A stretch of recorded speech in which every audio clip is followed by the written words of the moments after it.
আগুন নিয়ে খেলার চেষ্টা করবেন না। যিনি আগুন নিয়ে খেলতে যাবেন তার হাত পুড়ে যাবে। তিনি যেই হন না কেন, যে ধরনের ব্যক্তি হন না কেন, সম্মিলিত প্রচেষ্টার সম্মুখে তিনি অত্যন্ত তুচ্ছ।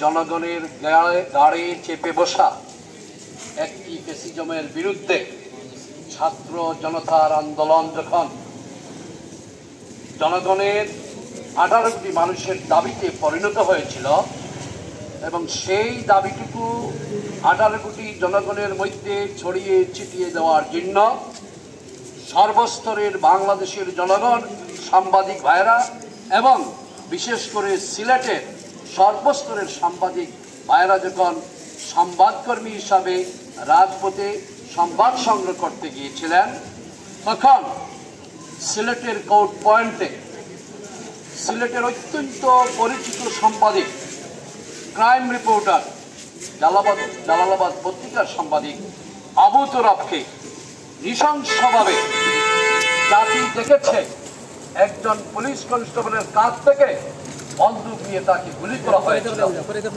সেই গুলিটি করেছিল দস্তগীর গুলি করেছিল। এটা একদম দিবালোকের মতো পরিষ্কার।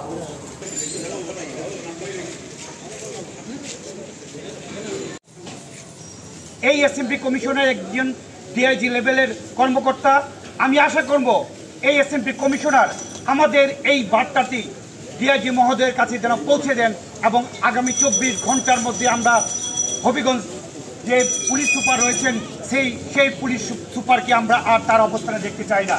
19 জুলাই বন্দরবাজার বিএনপির যে সমাবেশ হয়েছে, এমদাদ ভাই সেই সাক্ষী। বিএনপি সেই সমাবেশ ছত্রভঙ্গ করার জন্য পুলিশ নির্বিচারে গুলি চালিয়েছে। সেখানে গুলি চালানোর মতন কোনো ঘটনাই ঘটে নেই।